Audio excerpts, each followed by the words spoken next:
Assalamualaikum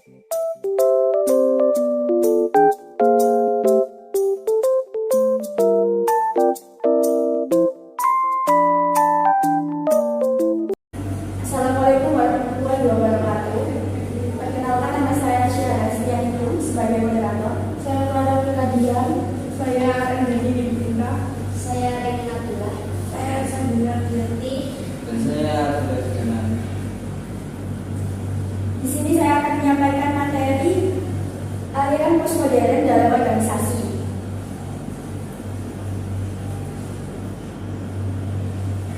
Sejarah lahirnya postmodern. Aliran teori organisasi postmodern merupakan tipe keempat dari klasifikasi paradigma yang dikemukakan oleh P. Robbins. Teori ini dikembangkan mulai awal abad ke-19.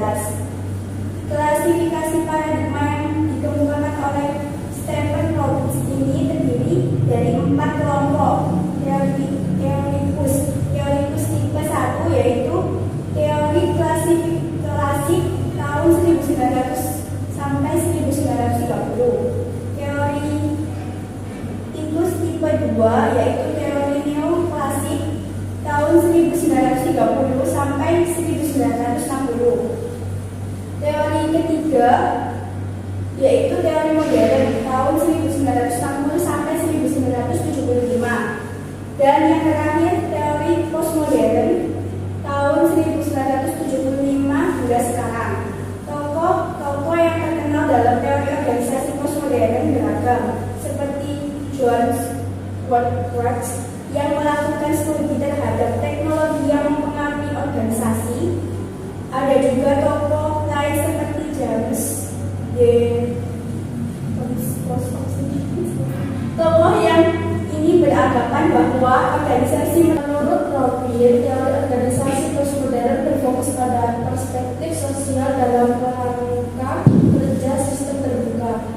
Hasilnya adalah pemandangan bahwa struktur terbuka merupakan usaha yang rasional dari para manajer untuk menciptakan struktur yang paling efektif, tetapi merupakan hasil dari suatu pertarungan politis di antara koalis-koalis di dalam organisasi untuk mendapatkan kontrol terhadap organisasi. 3. Merupakan aliran yang cenderung lebih memperhatikan sifat politis suatu organisasi. 4. Selain itu, di aliran postmodern juga berisi teori-teori yang telah berkembang sejak tahun 1975 hingga sekarang. Yang terakhir, banyak bertumbuh pada upaya memperbaiki birokrasi publik.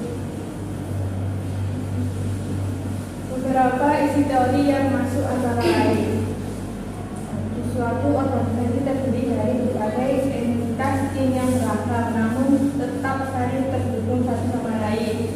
Entitas tersebut mempunyai kemampuan untuk mengatur dan mengontrol dirinya sendiri melalui sebuah koordinasi yang bersifat polisentris. Kedua, koordinasi dibangun melalui kebutuhan pekerjaan. 3. Entitas di organisasi dalam desain yang sederhana, di mana pekerja sangat diberdayakan dan dilibatkan dalam sikap pekerjaan serta informasi disebarluaskan. 4. Menekankan pada positioning improvement atau perbaikan yang berkesinambungan. 5. Dalam teori postmodern ada beberapa ciri yang perlu diketahui, yaitu media massa telah berganti menjadi sesuatu yang besar. Media dianggap sebagai agama atau bahkan menjadi raja. Tindakan seseorang bisa dinilai baik atau buruk hanya dengan media massa saja. Kepercayaan pada agama bahkan akan memudar, dan pandangan tentang pluralisme relativisme adalah kebenaran. Wilayah kota akan semakin kuat sebagai wilayah atau pusat kebudayaan, sedang desa tetap menjadi wilayah pinggiran. Semua orang, baik dari kelas atau hingga kelas bawah, bebas untuk mengeluarkan pendapatnya masing-masing. Beberapa tokoh postmodern: 1. John Smart dan Herbert Simon dengan konsepnya batas-batas kognitif terhadap rasionalitas. Herbert Simon sendiri merumuskan bahwa manajemen adalah decision making, sehingga jalan yang paling baik untuk menganalisis organisasi adalah menganalisis struktur dan proses pembuatan keputusan. Mark dan Simon menentang gambaran klasik mengenai keputusan rasional dan optimum. Mereka berargumentasi bahwa mayoritas pengambil keputusan memilih alternatif yang memuaskan dengan alternatif yang cukup baik. Hanya pada kasus-kasus yang luar biasa, mereka akan mencari dan menyeleksi alternatif yang optimal. Mark dan Simon menganjurkan agar model teori organisasi berubah dengan model yang sangat berbeda, dengan pandangan organisasi sebagai sistem kerjasama yang rasional. Model yang diperbaiki ini mengakui keterbatasan rasionalitas pengambilan keputusan serta mengenai keberadaan tujuan yang saling bertentangan. Ketika organisasi mengetahui dan memahami apa yang dikerjakannya, harus memilih antara pilihan dan kapabilitas, maka organisasi berjanji untuk diri sendiri untuk mempunyai strategi sendiri, karena semua perilaku organisasi berasal dari keputusan dan berkembang dari keputusan tersebut. Fungsi dan struktur organisasi diturunkan dari karakteristik proses pengambilan keputusan dan pilihan rasional. Mark and Simon 1993. David Hobson dengan konsep preventive government dan managing regulation. A.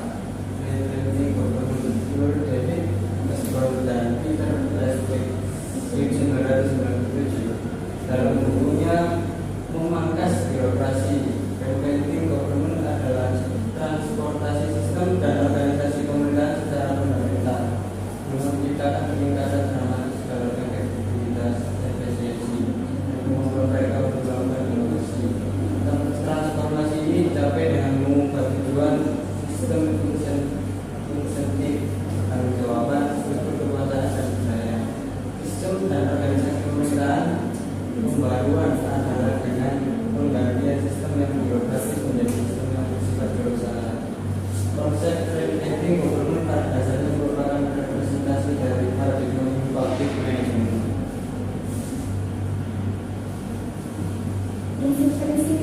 Prinsip-prinsip ini selanjutnya diuraikan menjadi 10 prinsip dalam mewirausahakan birokrasi, yaitu sebagai berikut. Yang pertama, pemerintahan yang katalis, dan yang kedua, pemerintah milik rakyat.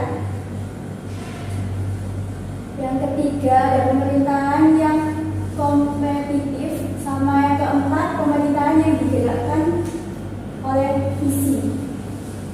Yang kelima, pemerintahan yang berorientasi hasil. Yang keenam, pemerintahan yang berorientasi pelanggan. Yang ketujuh, ada pemerintahan wirausaha. Yang kedelapan, pemerintahan yang antisipasi. Yang kesembilan, pemerintahan yang desentralis. Dan yang ke-10, pemerintahan yang berorientasi pasar. Sebenarnya tahun 1997 mengajukan 5 macam strategi dalam melakukan perubahan pada organisasi pemerintah. 1. Bukan strategi atau strategi inti. Yang kedua, strategi konsekuensi. Yang ketiga, strategi pelanggan. Yang keempat, strategi kontrol. Yang kelima, strategi budaya. Pengetahuan organisasial menjelaskan tentang arti pentingnya dalam organisasi, merupakan pengetahuan yang dikombinasikan dengan pengalaman penciptaan pengetahuan keorganisasian, yaitu kemampuan sebuah organisasi secara keseluruhan untuk menciptakan 1. Pengetahuan baru. 2. Penyebarannya melalui seluruh sistem yang ada. ketiga, memasukkannya ke dalam produk-produk, servis, dan sistem-sistem. Dan terakhir, maka komponen yang paling mendasar serta urusan organisasi adalah pengetahuan manusia. Sekian materi yang dapat kami sampaikan. Kurang lebihnya kami mohon maaf. Wassalamualaikum warahmatullahi wabarakatuh.